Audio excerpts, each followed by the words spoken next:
amazing, strange little business. So anyway, that's pretty cool stuff. Yeah. All right, so Steve's going to bring us our first record today. All right. Oh my gosh. Okay. This is one of my truly favorite albums. I say this all the time, but this is one of my favorite albums of all time. There's one, like other albums we've done, there's not a bad song on this album. No, that's good. I mean, this is on your Robert John. I always have this going. It's on their playlist. Yes. Right. Yes. That's good.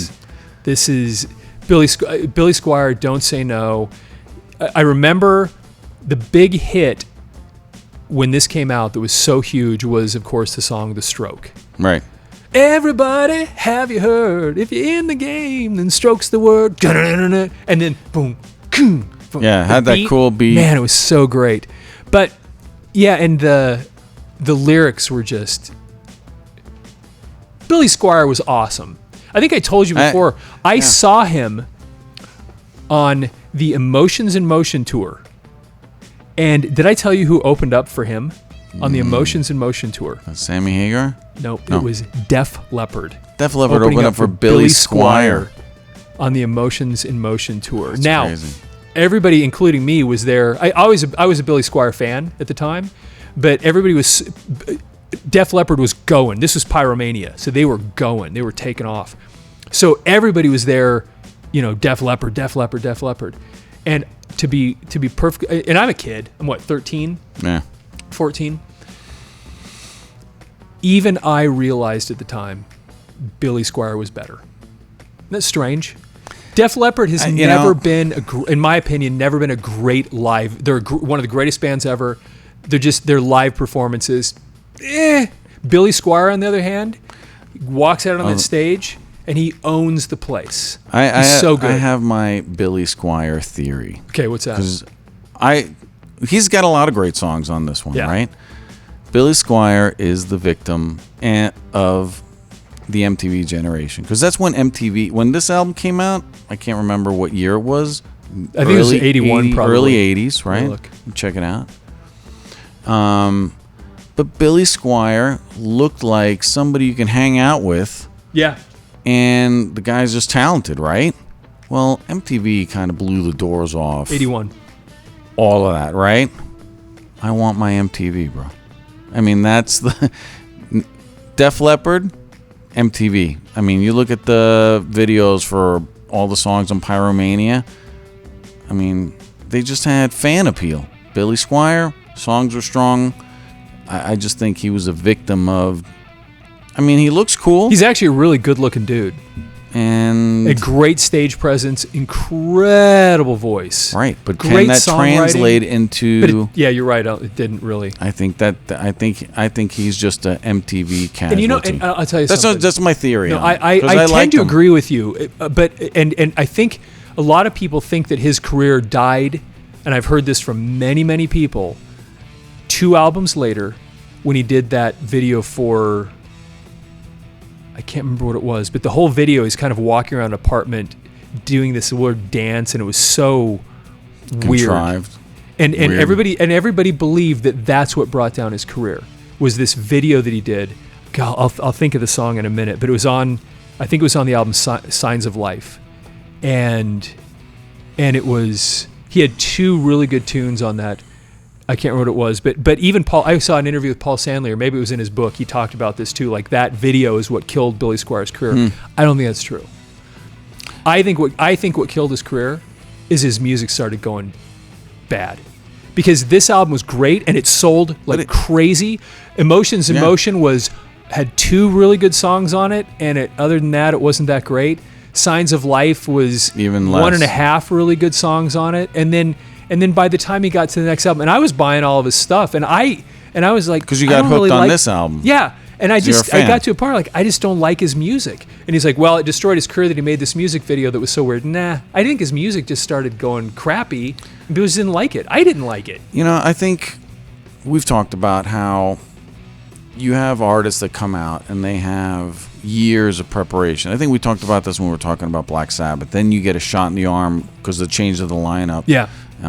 In some cases, but some bands come out and they have super strong debuts, because those are the songs that you were working on since you were a teenager, as a kid, and in the garage, and yeah, right. So those are dialed. But then you have that second album and the sophomore jinx, right, that everybody talks about. And if you've done, I think the reality is that sometimes you don't have that preparation or the songwriting capability, and that can be why Billy Squier. Well, this although might have tapered. Although and again, Billy Squier though had a band called Piper that was before this. You know, they might have Billy even been Squier. on Casablanca. Piper was, I think, but I'm not positive about that. All right, he was in a band called Piper. He had actually an album before this one called Tale of the Tape. So this was, believe it or not, his sophomore effort. Okay. It was his junior effort as a solo artist, Emotions in Motion. That's the one that catapulted him, because that was the one that had Everybody Wants You. And Emotions in Motion. I do remember. That was on that one. And that was huge album. Yeah. I remember Everybody Wants You more than... Yeah. Some people just don't have... Come on, we talk about like Lennon, McCartney, and some of these people that just crank out material. Rush crank out just material that's just so high quality, and they can evolve and change. Look at U2. Their catalog is 10 times of what Billy Squier's put together, and it stays relevant and fresh, and it sounds good. And you listen to some of these albums years later, and they still sound amazing. Not saying that Billy Squier doesn't, but I can see the drop off. You're right about the staying power too, because think about, and U2 is such a great example of this. I think it was in 2000, 2001, they put out that album. I think it was called All That You Can't Leave Behind, and it had the song Beautiful Day on it. Sure. Now think about that. Beautiful Day is one of their best songs they ever put out.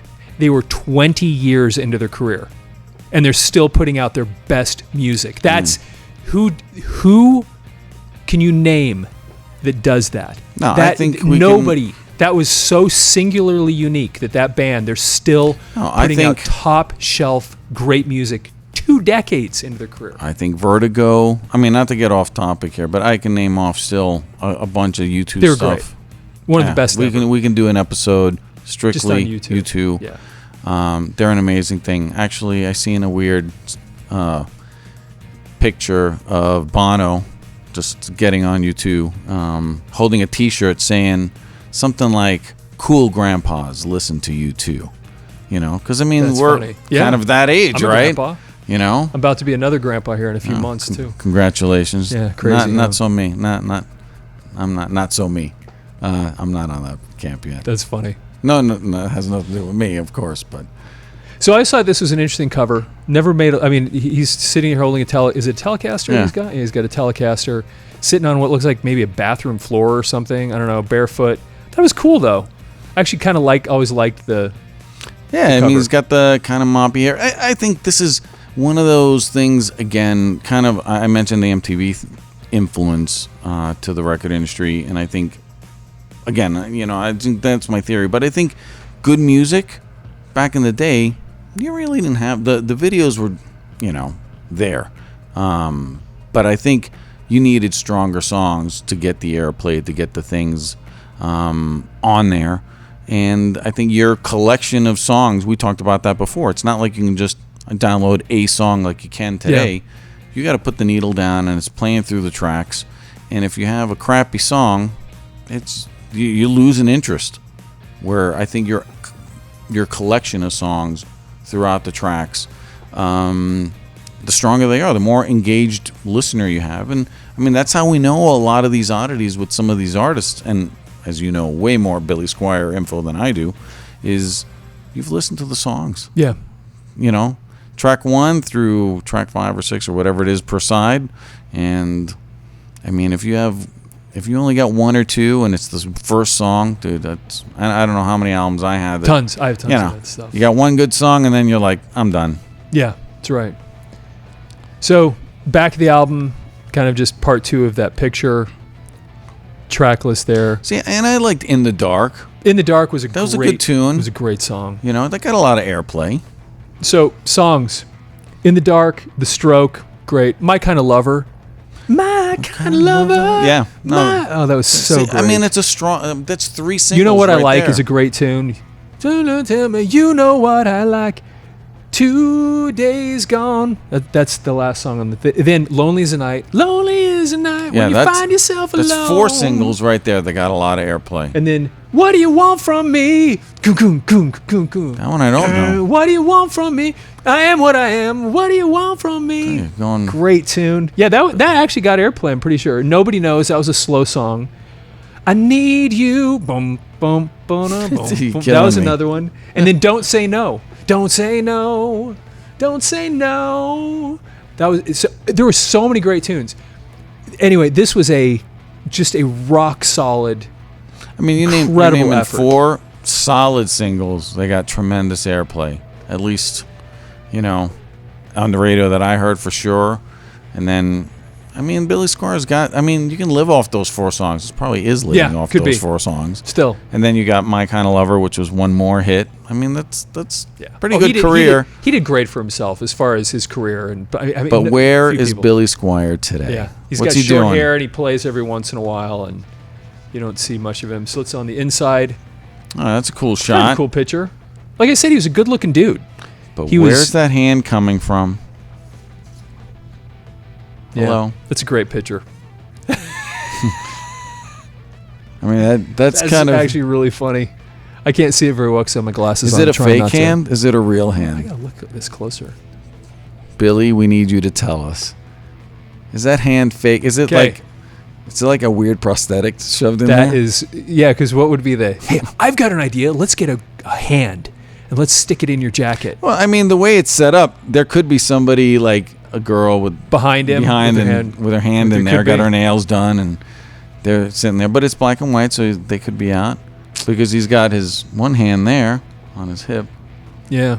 But that's a little weird. I'm going prosthetic to shove. That's your guess. Prosthetic hand.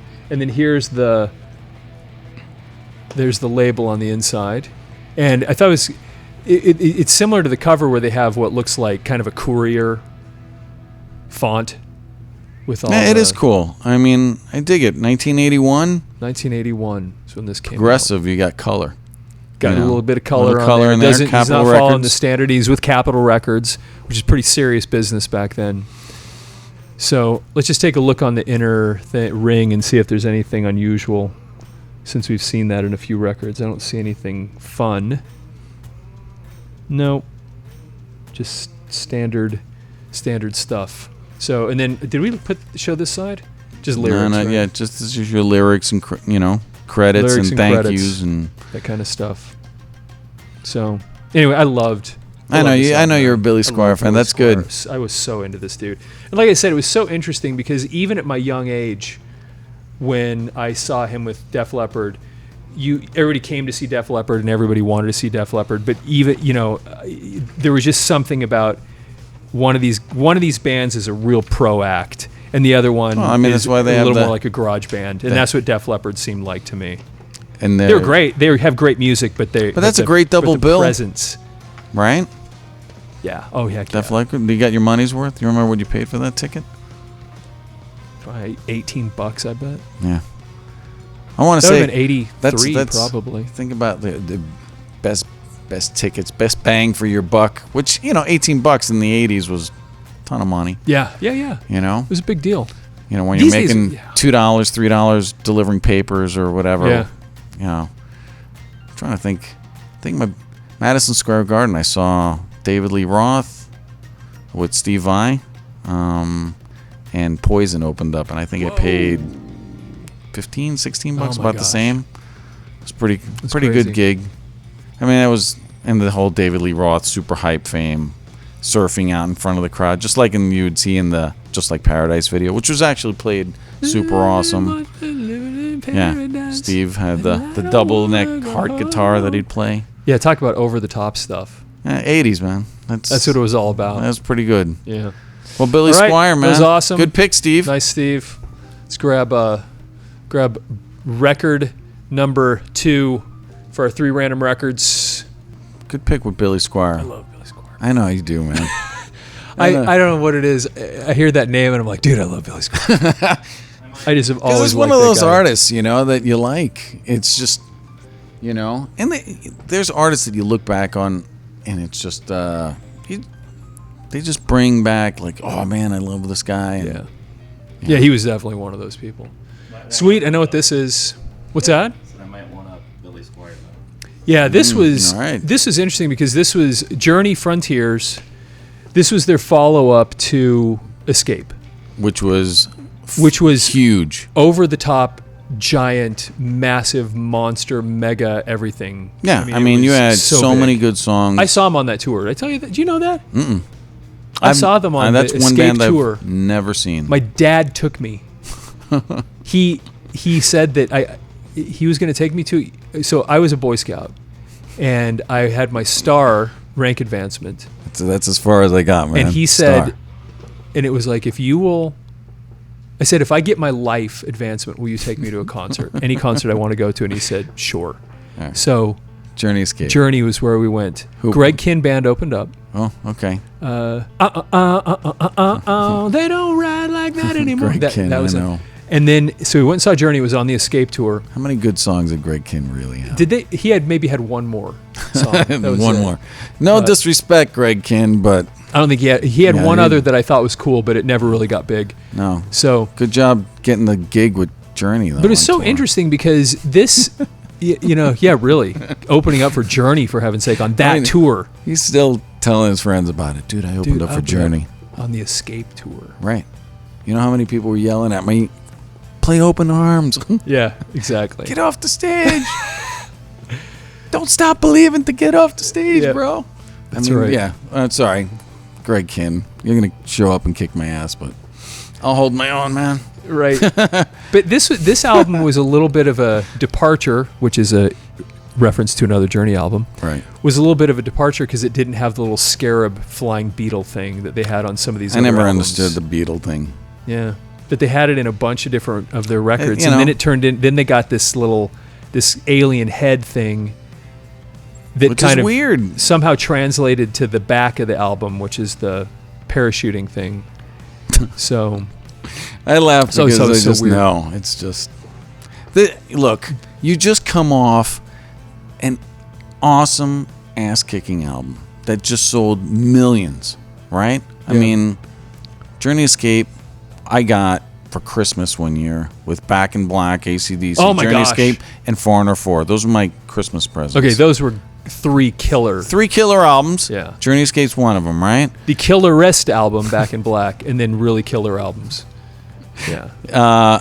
Now you have that, I get as a Christmas present, which I'm just saying, that just shows the sheer impact of Journey Escape, right? And so now I'm thinking That's funny. the follow-up has got to be, you just made all this money and you come out with this? Yeah. Alien Head looks like the top looks like, Like it's it's unfinished. undone. Yeah. Come on, man. Like there's some Yeah. I don't It's coming out of his what? What what are you marketing genius came up with saying, look, because I remember my Journey Escape album, The Beatle, was like, you could feel it, like on doing? Oh yeah, the cover. it was raised. Yeah, it was like raised. And the way they wrote Journey had these weird letters, how they'd kind of like, Yeah. it So was how do you go- sideways and it made this box or something, like square almost. So cool. how do you go so from well that thought out. to this? To this. Now, granted, this has There's awesome some great songs. tunes on here. Yeah, great songs. But it was, they were heading down the path of not rock and roll or something, because they still had that edge back in Escape, but they were really losing it here. And then from an MTV generation standpoint, Separate Ways, Worlds Apart, that music video was the most disappointing thing I had ever. I remember when they put it out, it Is was that the going one to be on the bus? no, they're like they're on a dock or something, and Jonathan Cain's playing the keyboards up on the brick wall that they drew on there, and I thought, what are you doing? It was so disappointing because they had the international release of the video, and I remember going, oh my gosh, it's Journey, their new song, Right. whatever, and you go, And that was cool tune, I guess, Separate but- Ways? yeah, it's called Oh. Separate Ways, Worlds Apart.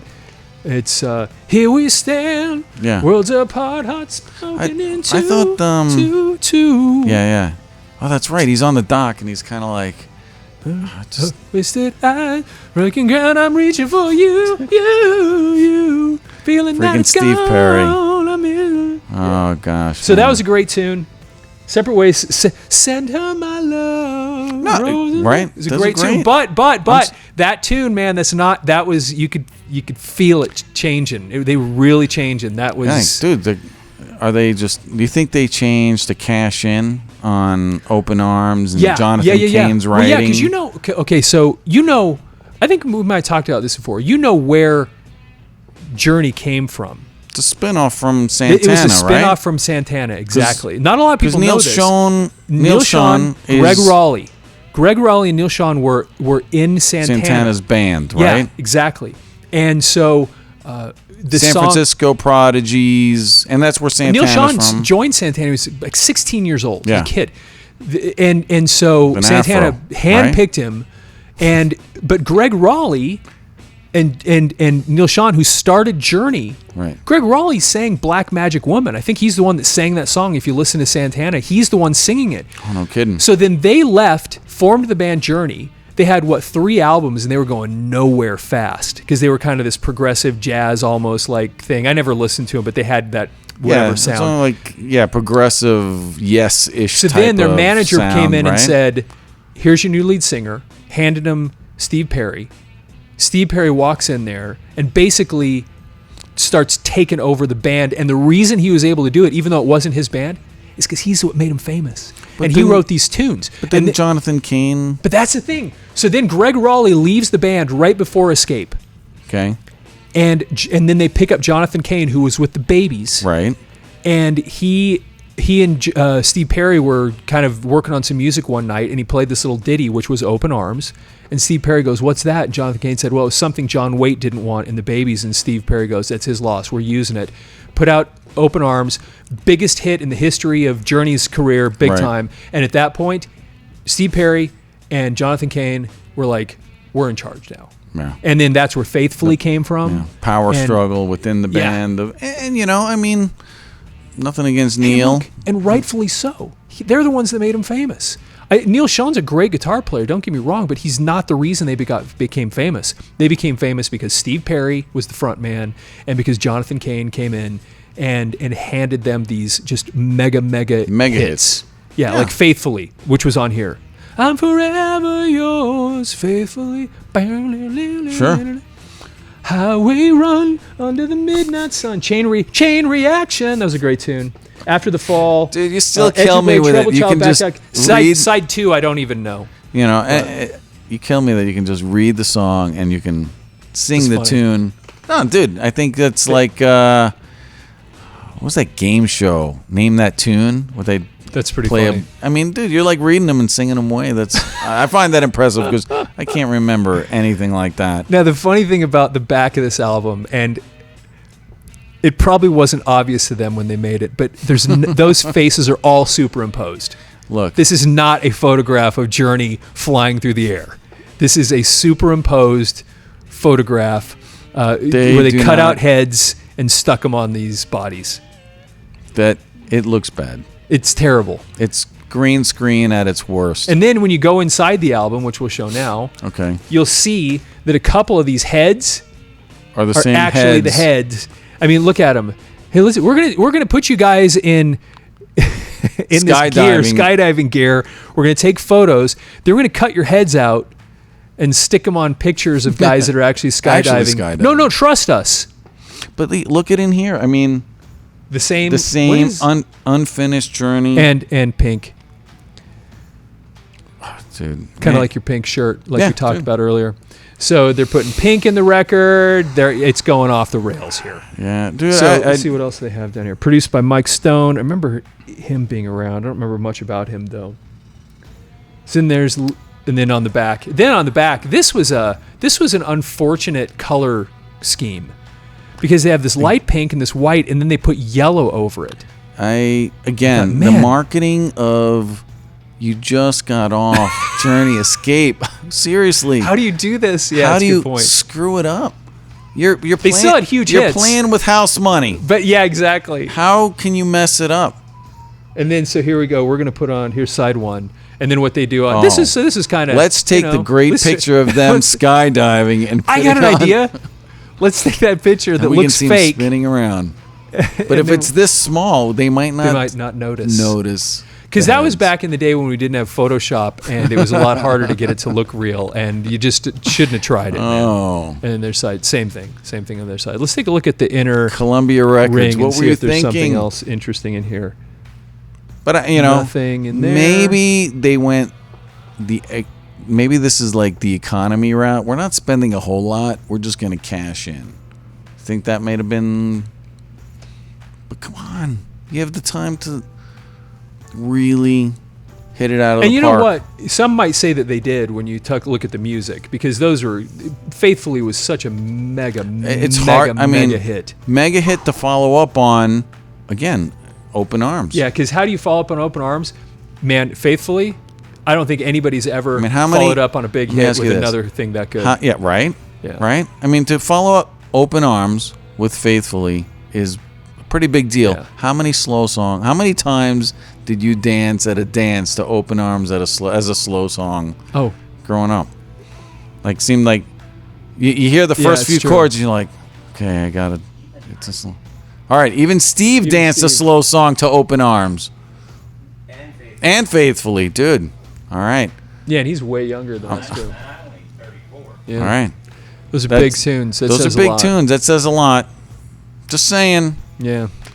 Anyway, you know who's dancing with you, right? You know, it's a gal that's like, I'll dance to this song. This is a good song. Yeah. So, I mean, we talk about crossover and girls liking music, and especially rock music. I mean, when you're crossing over like that, and I think that's where Journey kind of really cashed in. Those are good songs. Don't Stop Believing, and then you got these. I mean, those are catchy. Don't Stop Believing was such a great tune. But again, we're talking Escape. This is Frontiers. And this was on their way down. Right. You could tell it. You could see it. And then the album after this one. So Steve Perry, getting back to that before we wrap this up, got really on a power trip, because then he put out a solo album, Street Talk. Should have been gone, knowing how I made you feel. Should have been gone. Yeah, let me show off how great of a singer I am by basically opening the song with just my vocals. Just me. Yeah, that's right. And then so he goes off on his own, and he still knocks it out of the park, and he's coming back going, what are you going to do? I'm going to do whatever I want to with Journey. I don't care what you say. So then you know what he did? Get season tickets to the San Francisco Giants. Kicked out Ross Valerie and kicked out Steve Smith. I don't think the fans like him. What? Yeah, so he starts kicking people out of the band, and then Raised on Radio was the next album after this one, and by then I think I saw them on that tour, and they were still Perry amazing. Show. Yeah, it was. I saw them on that tour, but it was at that point. It was Steve Perry and then a bunch of guys. And was Neil even in there? Neil was in the band though. Neil has never. He's the one guy that's original. Never left the band. It was his band at the beginning. Yeah. Him and Greg.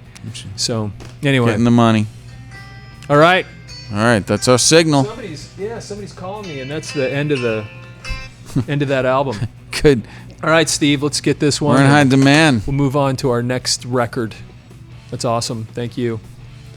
Highway run under the midnight sun. Wheels go round and round. You're on my mind. Isn't that the one with the bus? Tonight. Yeah, it is. Okay. It's on the bus. And there's a scene, part of the video, because at the beginning of it or somewhere that you see them taking the Journey thing and they stick it on the bus, the thing. But the video starts out, Steve Perry has a mustache.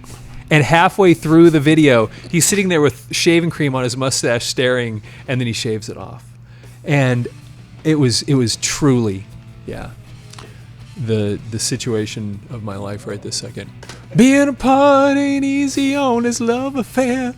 Two strangers learn to fall in love again. That line is actually why I'm in the situation I'm in today. Which is, thank you, Steve Perry. Being apart ain't easy on this love affair. Just screwed up schedules and bad stuff, and it's partly my claim to relationships. All right, so let's do this. I am being very careful with it. Awesome. Because I didn't even want to take it out of the plastic, but Robert said too. All right. Yeah, this one is Infamous Abbey Road. yeah. But I see it's got... Yeah, it's got a Paul McCartney signature. That really legitimately, I got that signature from Paul McCartney. All right. And there's a really kind of crazy story behind it too. And wanna share it? but I tell you something. Some of the most iconic album covers ever made were Beatles album covers. Think about it. Meet the Beatles, where they have the four heads, where you just see the four Sure. of them. I mean, where did Kiss get the inspiration for their first album? No, It probably was the that. same, yeah. And you see that kind of thing recurring, where you just have they started that whole thing. You look at Sgt. Pepper's Lonely Hearts Club Band. That's epic. That is one of the most classic album covers, history of the world. It's Yeah, I mean, didn't every single Beatle pick like 20 people to be on there or something? like that. And then so it's one of those album covers where you just sit and stare at it, and you look at all the different faces and the people, and there's Aleister Crowley. Wait, there's the Rolling Stones. Yeah, what does all this Marilyn mean? Monroe They're is standing on there, in front I think. of a. There's so many. Yeah, Yeah, it's so cool. That's cool. And then then the White Album, iconic. Once again, so iconic they made fun of it in Spinal Tap and Right. all the and then AC/DC does something like it, Metallica does something like it. So another once again a super iconic album cover, and then you go down and then this. I mean, who when they get into this part of England doesn't want to go take their picture walking across the road? Yeah, no, I think this is Another one of those timeless. Yeah, exactly, iconic album covers. And then what you have here is you have George Harrison. And then you have the Paul McCartney, the Procession, Ringo Starr, John Lennon in their different outfits. There's all this legend of what all this stuff means. Yeah, I think the license plate, 28 if, which was that whole thing is Paul's dead. And he would have been 28 if he hadn't died. I used to hear all this crazy stuff about what all this stuff meant. Isn't that something that's like the lore of some of these albums and what they mean? Like, you don't hear that about, No, and that's so unfortunate. Billie because- Eilish or, Yeah, because there was really like these legends that Paul McCartney's it's really not the real Paul McCartney. He's dead, and then these guys picked up on it and started playing along with it. And then they had the song "Was a Glass Onion" on the White Album, where John Lennon says, "I've got another clue for you all. The walrus was Paul," and everybody's like, "What?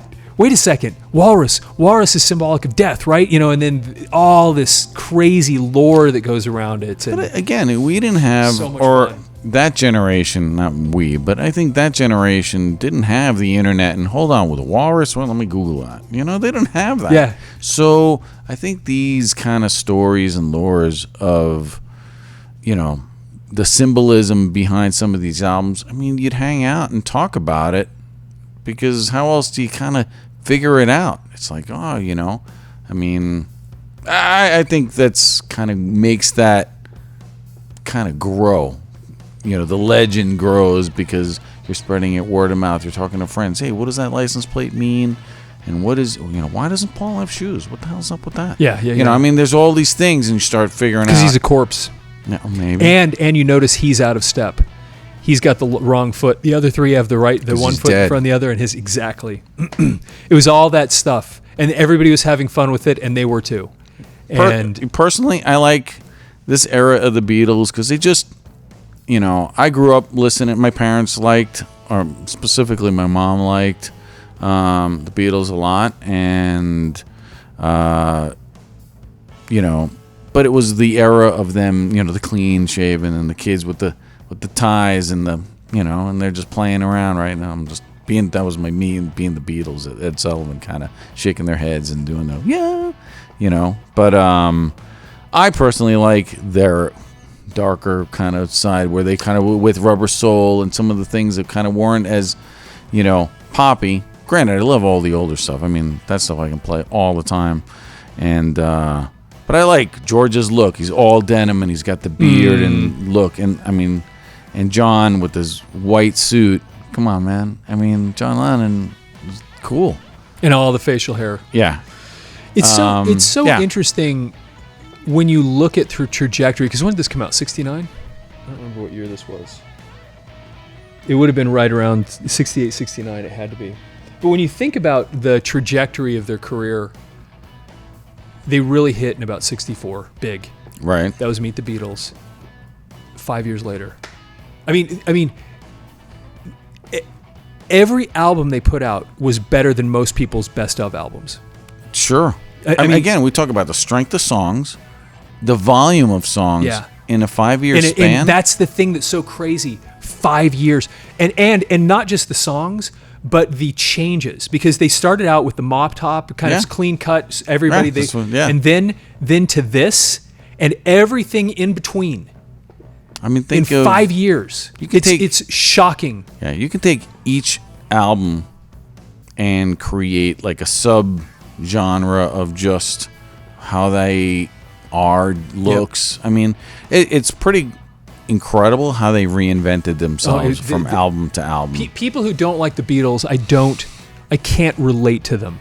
Because I understand if you just don't care much for their music a little bit or whatever, but even then, they've got music somewhere in their catalog you love. And it's the soundtrack of everybody's life in the world on some level. Their music is. I think, without a doubt,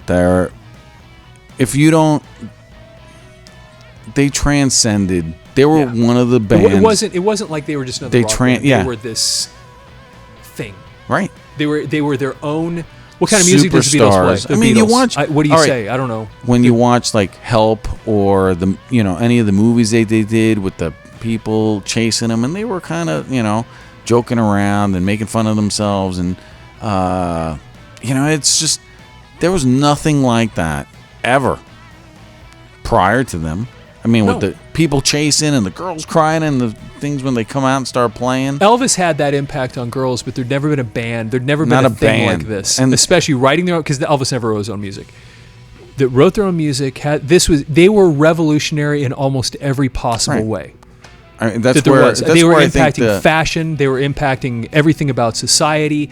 They were impacting music. They were impacting business. I mean, they were trendsetters with everything. It was incredible. Yeah, social stands, the one when George Harrison, they went to India. Think about so many different things. He was playing the sitar on, I think, not Revolver, the one before that one.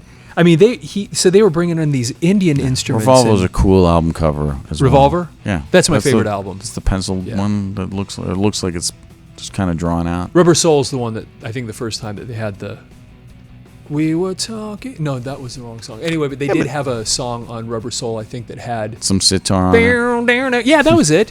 And when I awoke, I was alone. This bird had flown. Norwegian Wood. I think that one had a sitar on it. That's a great tune. I don't know if it has sitar. I once had a girl, or should I say, she once had me. Yeah. That's the sitar? Yeah, I'm pretty sure they had a sitar in that too. It is. Now that you say it, doesn't sound. Told me she worked in the morning and started to laugh. God, that song is.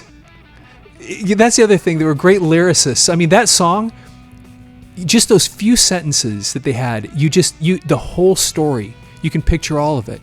Right. Everything. It's in these just very simple little, just kind of explain these little things. That's what really sets them apart, I mean. They're so good.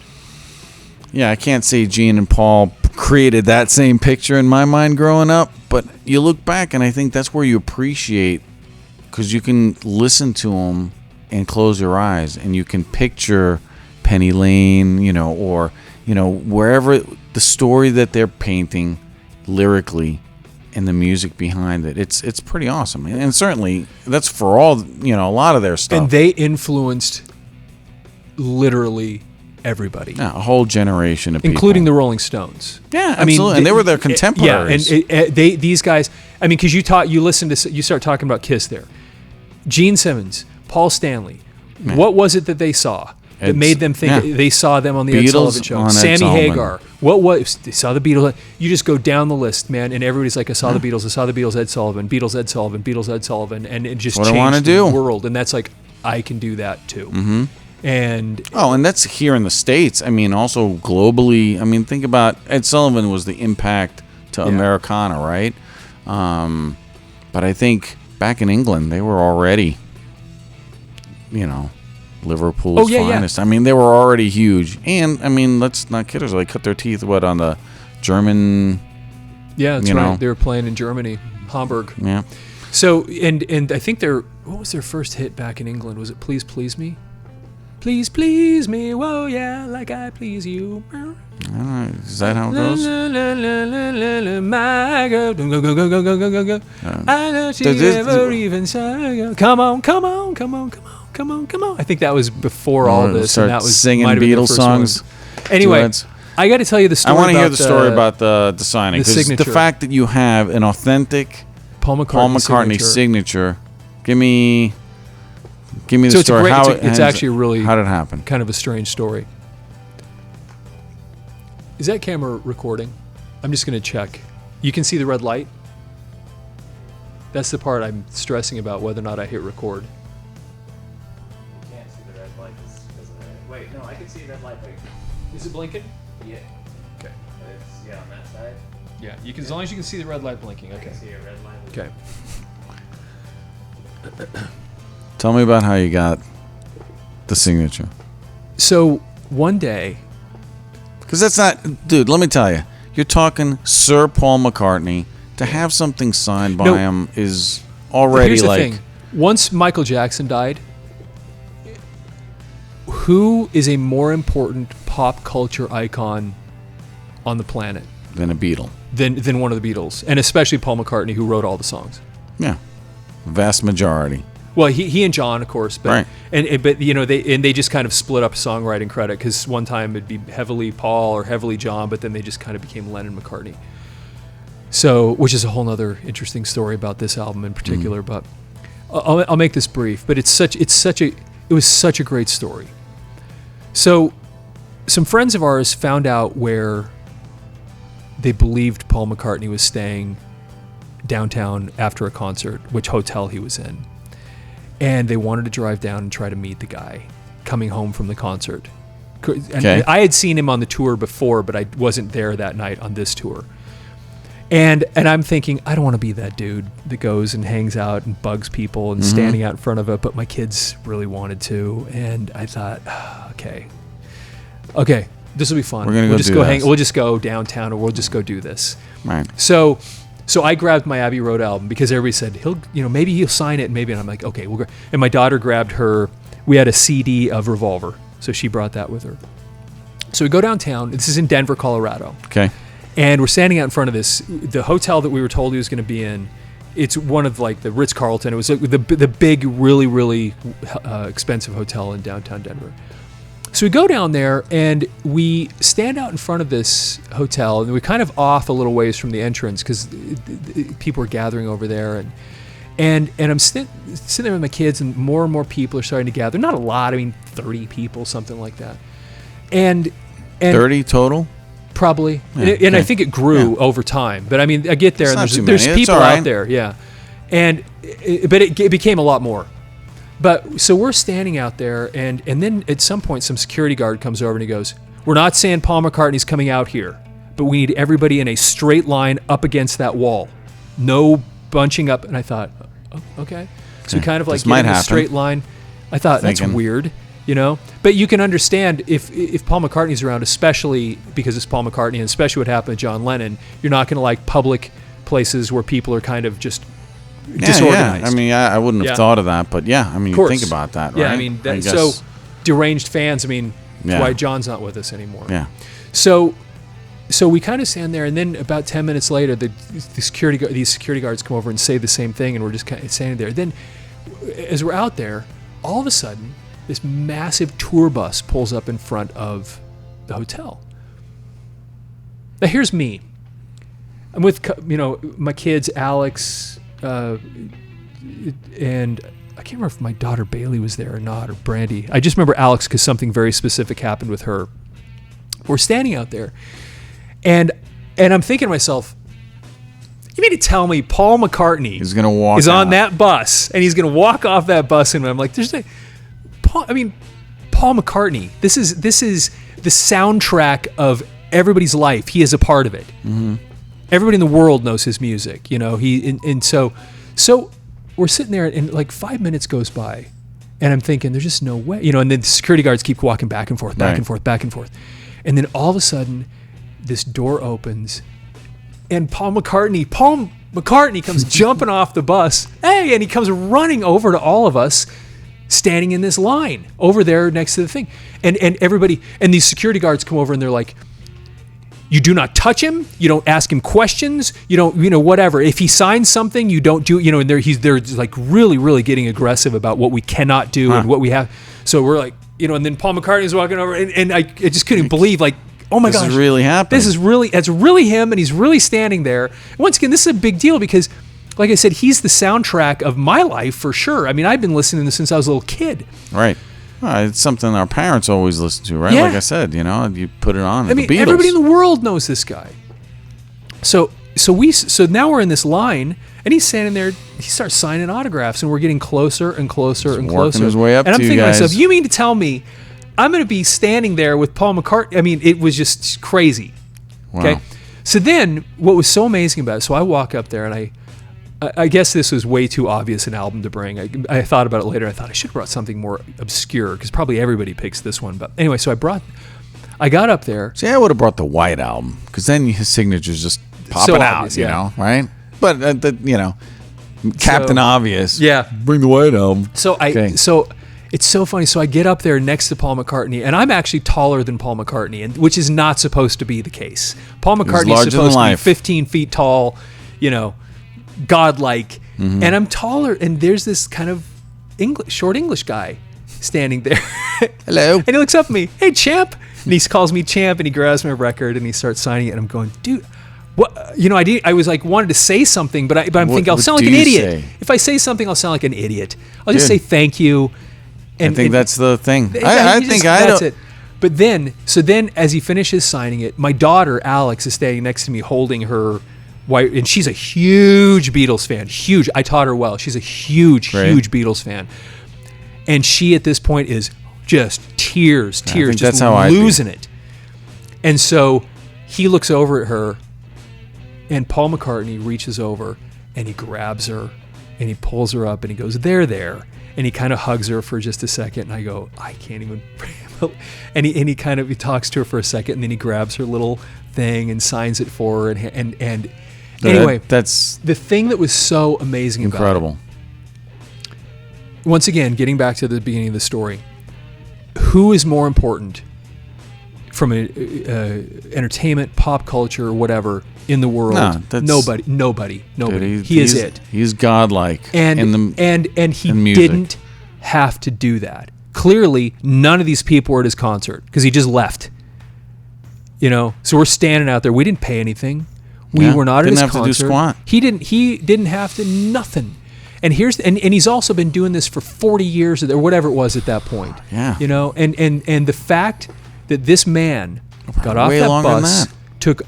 took his time to walk over there, to sign an autograph, to talk to these people, to interact with them. And then you hear about these other famous people that are these arrogant jerks and whatever, and you go, that was one of those classy things that you could, because he, of all people in the world, does not have to do that anymore. No, dude. Especially with a bunch of and yet he did, and it was the most classy, amazing thing I've ever seen. And I've met a lot of famous people in my life, and this one was just over the top. I can't say that I've met a lot of famous people. I've met a handful, but I've never had anything like. I honestly, I'd be your daughter. I don't get. My family might tell me otherwise, but I don't get that emotional. But I think if I'm in, but if I was in the same freaking room as Paul McCartney, I'm getting emotional just saying it. I mean, it's crazy. That's awesome. That's a great story. You have the signature here to prove and there it is. And that was dude, it. This was the one I was holding when it Paul happened. touched, not put his arm around your dog. Like, how cool is that, dude? How do you? Yeah, exactly. What an experience. How for her. cool is that? He like you said, that's somebody that's basically a deity. Doesn't have to do any of that. And you have those people, like you said, that are total recluse or total a-holes that are going around that I'm too good. You got to imagine that maybe people get to that point, and you hear these stories about people that are kings and queens, and they get to a point in their life they realize that I'm really not my own person. I belong to other people now because of their position. You know, like queens and kings have that thing. Like I have to live to a certain standard because I can't be selfish. It's all about, and he must be to that. Maybe he's at that point where he goes, look, I actually belong to everybody at this point because everybody knows my music. I'm the soundtrack of everybody's life, and therefore, I just this is my role now. I never really put it in when you said that about John and what happened to him, obviously in 1980. But I mean, the thing is that you have that has to be in the back of your mind at some. All the time. I mean, same Dimebag Darrell. I mean, you have some pretty crazy people out there. And with somebody with this sort of stature, dude, he doesn't have to do jack. And yet, here he is, humble with the people. Unsafe. And yeah, it's not like he's riding around like the Pope with, bulletproof glass and just waving. I mean, that's his famous. I mean, we talk about Kiss and stuff, and, my famous try to get a signature from Ace was a joke. I mean, it doesn't even pale, but this is what I got. Just a wave. I'm like, jerk. But I still love you. Yeah, and Paul McCartney standing on the sidewalk in the middle of Denver, Colorado, talking to people. How cool is that? How Crazy. Cool is that, man? Yeah. You can't beat it. See on the back of the album, once again, kind of an iconic look back here. And this this album, this album, by the way, we busted this album out because somebody on YouTube actually asked us. We added this to the randoms today because this was pre-planned of all the randoms because somebody on YouTube. It was in the stack. Steve randomly picked it out. Good job, Steve. Well, we put it there so that we get it because because somebody on YouTube had suggested that we do this one. So I can't remember what his name was. We wanted to shout him out and let him know that we did this. But you know who you are. What was so amazing about this is. I'm having fun. I'm just kidding. Paul McCartney and John Lennon had been writing all these great tunes, this massive catalog, which is amazing enough. And then George Harrison walks out, and what does he do? He throws out something in the way she moves attracts me like no other lover. I mean, what the heck? Dude. How in the world did you come up with one of the greatest songs in history? Hey, George, you can write? Wait a second. I mean, he had written songs before, right. But you go, dude, and it wasn't just his little offering. It was as good as anything those guys had ever done. Like, what the heck? How do you do this? By osmosis. You're just hanging with two of the coolest songwriters in the world. And then on the next side of the album, here comes the sun. Little darling, it's been a long, lonely winter. Right. Here comes the sun. And it's like, and you just think, how in the world? I've been saving it up, John. That's what he was saying. Because he had other songs. He had other good songs on Southern albums. I've got these little ditties I've been working on. Just I'd throw these out, and they're as good as anything. So how do you get to that point? You have the two greatest songwriters in the world, and actually the third greatest. I mean, all collided, came into the same band at the same. I mean, dude, it just. How many songs has Ringo contributed? That's a good point, but I defend Ringo. Because people don't. No. I know you're not, but a lot of people don't like Ringo. He wasn't a good drummer and he wasn't important. I'm like, no. I like Ringo. Imagine any of those songs, any of those albums with a different drum line, and it ain't as good. I mean, especially like what's the last song on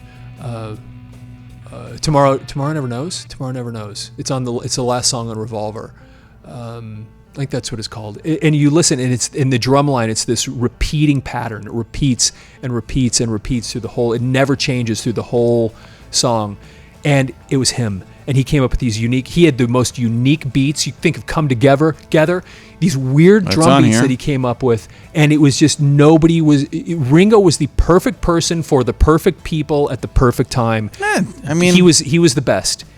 All of it. It was just you couldn't mess with it. So this whole album. You're fired up about Come Ringo. Together, Maxwell Silverhammer, Octopus's Garden. I want you is such a great song because you never gave me your money. Then the whole end of the song, and in the end, the love you take is equal to the love you make. I mean, how do you? And then ending the career of this band with that line and this epic song with the 3 guitar solos, and oh my gosh, Yeah, just no. one of the greatest albums ever. Well, it's cool. And the fact that you got the signature Then on I it, got Paul's dude. signature. So let's bust out the inside. There's nothing special about the rest of this. I didn't even know. This probably wasn't what they had originally in there, and I doubt these were the original. But this is the one, at least, that I have. Original print. What it looks like, these Capitol record. Because, I mean, what they weren't on Apple at this point? Or I don't know the history of that very well, because they tried having their Apple records, and then it kind of went bust, and they had all I don't these- know what happened But there. that's another way that they were forerunning. I don't think any other band had ever tried having their own label before, and then other bands tried it, like Zeppelin and others went for that, because they had the Swan Song. Wasn't that their own label they started, Swan Song? Yeah, and then it some kind of stuck sub-label. around, and then The Firm used it, I think, and some others, but Wasn't Bad Company on Swan Bad Song? Company. Yeah. That's right. That's what I was thinking of, not The Firm. Bad Company started to use it. So yeah, I couldn't tell you the Apple thing. There's a lot of people that would know that history way better than I do. Doing good? But- We're all right, Steve? So he's checking All right, good. the All right. cameras, making sure that All right. everything's still a go. Anyway, man, this was Good pick. so great. And yes, that's a great story. Man, Okay, can't. Yeah, I don't know what I'd do if I was in a room with Paul, but good job, man. yeah, it was pretty neat. I'm going to carefully put this back on Instagram. Well, that was a There you good go. episode. Well, anyway, that's picks, man. Those are 3 random records, 1 semi-random. Semi-random. that Thanks we for the had as- suggestion. Try to. If anybody else has suggestions, right? Yeah. You can, Yeah, if you have any thoughts on records, I mean, we do kind of have a stack here that we have Steve pick things from. But if you have other things you want us to stick in the stack, or even to order, because we ordered one of those that people Split suggested, Ends? that Split Ends one that That one everybody was cool. suggested on TikTok. And so if you're on TikTok watching some of these things, or if you're watching YouTube, you have some ideas, just send them over, and if we have them in the collection, we'll bust them out. And if we need to order it, if you want Seems our interesting. yeah, We're if you happy want to our do it. opinions, or 3 random record takes on what you think what we think or whatever. I mean, we have some pretty interesting stories behind them all. yeah, Not bad. I mean, we went on Vinnie Vincent because Vinnie Vincent, just because you're freaking pink shirt. pink. Yeah, exactly. Oh, gee, we can just. So we just encourage you also to comment below. Please follow the channel, like these videos, and any suggestions you have, we'd love to hear it. And so with that, we'll sign off and Yeah, thanks. talk to you later.